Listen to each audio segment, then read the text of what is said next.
नमस्कार, मैं helmet man of India Raghavendra Kumar. एक आंकड़ा ये बताता है कि हमारे भारत की सड़कों पर हर घंटे में 18 लोगों की जानें जाती हैं और इस वक्त आंकड़े ये भी कहते हैं कि हमारे देश की सड़कों पर प्रति वर्ष 1.5 लाख लोगों की मौत हो जा रही है।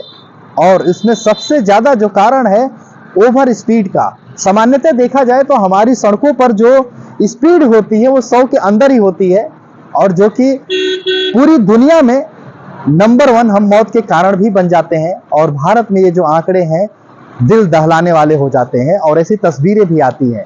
और इस वक्त मैं जहां पर खड़ा हूं ये बुद्धा इंटरनेशनल सर्किट है जो कि मोटो जीपी रेस की शुरुआत हो रही है। और मेरे सामने ही पीछे जो तस्वीरें देख सकते हैं इसमें हमारे उत्तर प्रदेश के मुख्यमंत्री योगी आदित्यनाथ जी के साथ बहुत ही चमचमा रही है।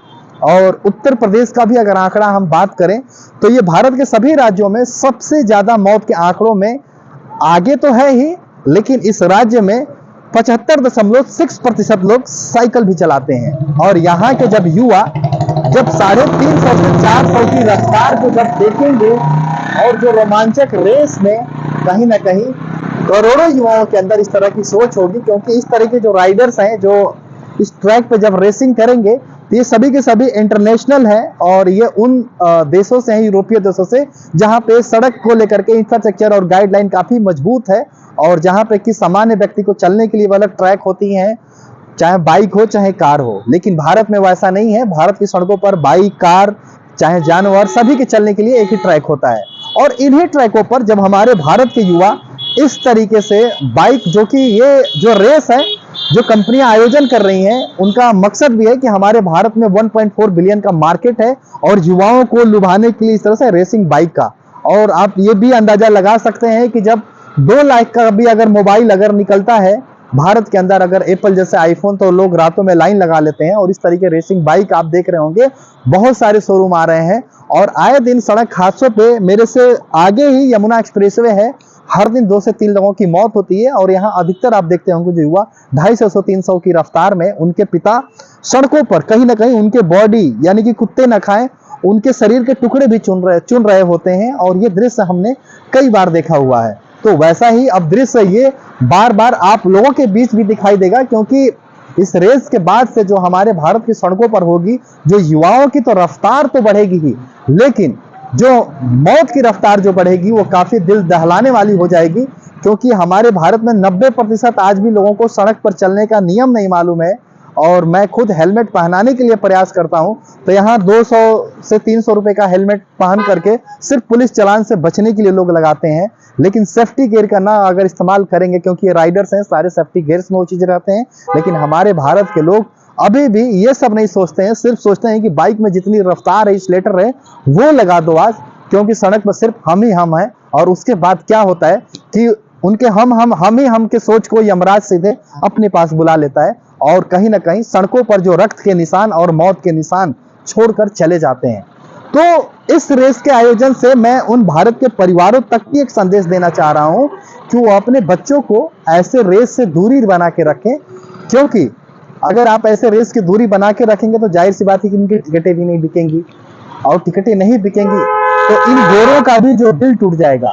क्योंकि जिस मस्ती से ये लोग आयोजन करना चाह रहे हैं, क्योंकि फार्मूला 1 रेस ट्रैक का विफलता का कारण ही रहा है कि टिकट का ना बिकना।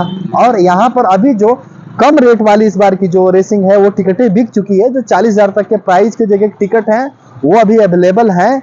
लेकिन मैं यही कहना चाहूंगा कि ऐसे रेस ये कोई स्पोर्ट्स गेम ना समझे हमारे भारत के लोग, क्योंकि इसको एक सर्कस, एक कला के रूप में देखें, रोमांचित हो। क्योंकि हमारे देश में भी सर्कस होते हैं, जो मौत का कुआं आप देखते हैं बहुत बड़ा ही रोमांचक होता है। लेकिन हमारे लोगों को ये सोचना चाहिए कि लोकल फॉर वोकल, क्योंकि हमारे देश के लोग भी काफी मेहनत करते हैं, कभी उनको अप्रिशिएट करिए। लेकिन ये जब गोरे लोग जब आकर के इस तरह से आयोजन करेंगे तो इनका मकसद है कि जाहिर सी बात इस आयोजन का पैसा कमाना, और इतनी महंगी टिकटें भी हैं और 1,06,000 का स्टेडियम की इसके अंदर सीटिंग भी है। तो ये 7 साल का कॉन्ट्रैक्ट है, फेयर स्टेट कंपनी करा रही है। तो आप ये समझ सकते हैं कि कितना बड़ा जो इसका रेवेन्यू कलेक्शन होगा।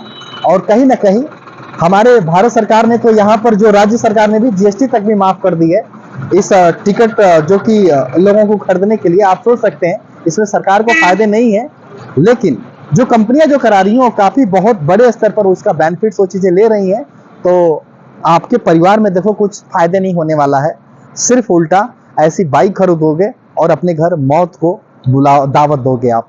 तो यार जाहिर सी बात है कि आज हमारे भारत में आप सबको मेरी जो आवाज आपके पता है आपके जीवन के लिए, आपके विचार के लिए है।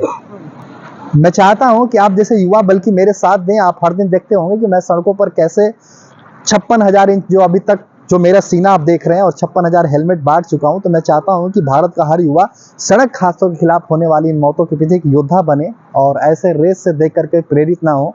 और जो परिवार जो गार्जियन भी मेरी इस वीडियो को सुन रहे हैं तो अपने बच्चों को इस आयोजन से ऐसे बल्कि दूरी बनाए। जब इनकी टिकटें ही कोई नहीं खरीदेगा तो जाहिर सी बात है कि इनके रेस कहीं ना कहीं वापस जाते हुए दिखेंगे। माना कि ट्रैक है, भारत आज चंद्रमा तक है और चंद्रमा पर जो पहुंचाने वाले हैं चंद्रयान, जो वैज्ञानिक है वो सामान्य परिवार से ही आते हैं। जैसा कि मैंने कहा कि 75% लोग साइकिल से चलते हैं। तो हर पिता अपने बच्चों की आज एजुकेशन के लिए संघर्ष कर रहा है। किसी का बाप ये नहीं चाहेगा कि हम 40,000 का टिकट दें, यहाँ पर आकर के आयोजन को देखें। तो सच्चाई है हमारा भारत रियलिटी में रहे, और जिनके पास पैसा है मैं उनके लिए तो कह नहीं सकता हूँ, वो तो हमेशा ढूंढते ही रहते हैं। लेकिन आज भी भारत के हमें 90% जनता को देखते हुए कुछ भी प्रयास करना चाहिए, और ये तो मौत से सीधे ताल्लुकात है। तो मेरी बातों से आप जरूर कुछ समझ चुके होंगे कि मैं कहना क्या चाह रहा हूँ, बताना क्या चाह रहा हूँ। अगर हर भारतीय है, इंडियन है, तो इस चीज़ों को लोगों तक भी पहुँचाएं। और आपको मेरी बातें अगर अच्छी लग रही है तो जरूर मेरे इस कार्य में कुछ अपना कमेंट्स दे करके जरूर बताएं। और बाकी मैं जो चीज़ें हैं, जो इससे जुड़ी हुई बातें हैं, वो मैं आपके बीच लाता रहूँगा। बहुत बहुत धन्यवाद। मैं helmet man of India Raghavendra Kumar.